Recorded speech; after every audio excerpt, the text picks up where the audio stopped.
Bismillahirrahmanirrahim. Assalamualaikum warahmatullahi wabarakatuh. Pada kesempatan kali ini, kami bertindak sebagai tim akan mempresentasikan hasil kerja kami untuk memenuhi proyek keempat dari mata kuliah Rekayasa Perangkat Lunak Objek. Kali ini, izinkan kami memperkenalkan diri. Perkenalkan, nama saya Nurul Rezeki Amalia Rauf dengan stambuk 13020200279 yang bertindak sebagai moderator. Dan rekan-rekan saya, Julia Farareski 13020200262 dan Nur Anissa Putri dengan stambuk 13020200263. Kami dari kelas B3, Prodi Teknik Informatika, Fakultas Ilmu Komputer, Universitas Muslim Indonesia. Nah, untuk mengefisienkan waktu, kita langsung saja ke presentasinya.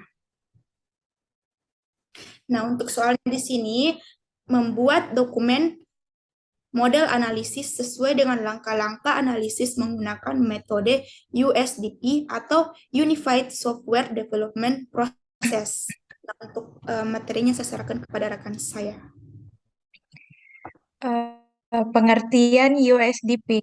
USDP merupakan proses pengembangan perangkat lunak yang menghasilkan bagian tertentu dari sebuah sistem atau perangkat lunak yang berukuran besar dan kompleks, atau biasa disebut dengan raksasa.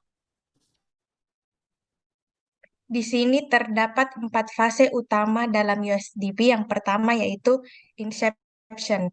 Pada fase ini, pengembangan perangkat lunak dituntut untuk bisa melakukan interaksi dengan customer sebagai langkah awal untuk pengidentifikasian kebutuhan-kebutuhan sistem yang hendak dibuat. Yang kedua yaitu elaboration. Fase ini digunakan untuk mematangkan konsep-konsep yang sudah terbentuk di fase inception. Fase ini belum masuk ke tahap pembuatan perangkat lunak secara langsung, tetapi lebih kepada pemantapan konsep dan peninjauan kembali terhadap rencana-rencana yang sudah ditentukan sebelumnya. Yang ketiga yaitu construction. Fase ini merupakan fase coding, di mana pengembang perangkat lunak sudah melakukan pembuatan sistem secara nyata. Pembuatan sistem tersebut tentunya harus mengacu kepada hal-hal atau parameter-parameter yang sudah ditentukan dan digariskan ke fase-fase sebelumnya. Yang terakhir yaitu transition. Pada fase ini dilakukan untuk mematangkan produk akhir yang sudah jadi. Pematangan ini perlu dilakukan untuk menganalisa apa perangkat lunak yang sudah dibuat sesuai dengan kebutuhan pengguna atau mungkin terdapat bug yang perlu diperbaiki dan lain-lain. Selanjutnya ada entity dan control class. Terdapat boundary class, control class, dan entity class. Adapun aktor yang terlibat yaitu pencari kerja pada aplikasi staffing job, di mana si aktor dapat melihat ke form registrasi atau boundary class, lalu menuju ke kelola data pekerja atau biasa disebut dengan control class, lalu akan terhubung dengan database atau basis data pekerja.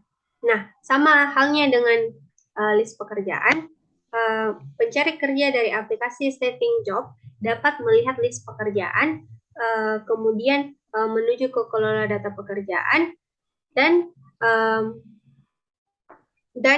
setelahnya dapat menuju ke database kerjaan atau basis data kerjaan. Nah, untuk yang selanjutnya adalah use case relationship.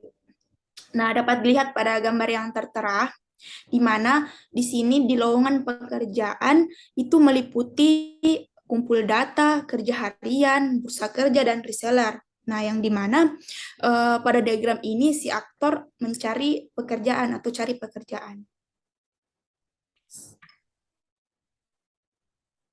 Nah, untuk kesimpulannya di sini dapat ditarik 3 poin utama dari hasil yang telah kami paparkan tadi.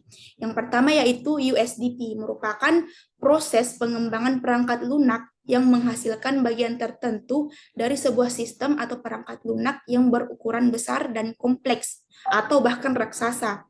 Yang kedua, entity class, ialah kelas yang menyimpan informasi yang mungkin akan disimpan ke sebuah storage. Sedangkan control class bertanggung jawab dalam mengatur kelas-kelas lain. Dan yang poin ketiga, use case relationship adalah interaksi mengembangkan software atau sistem informasi guna memperoleh kebutuhan fungsional dari sistem yang ada. Nah, mungkin sekian dari apa yang telah kami paparkan, kurang dan lebihnya mohon dimaafkan. Wassalamualaikum warahmatullahi wabarakatuh.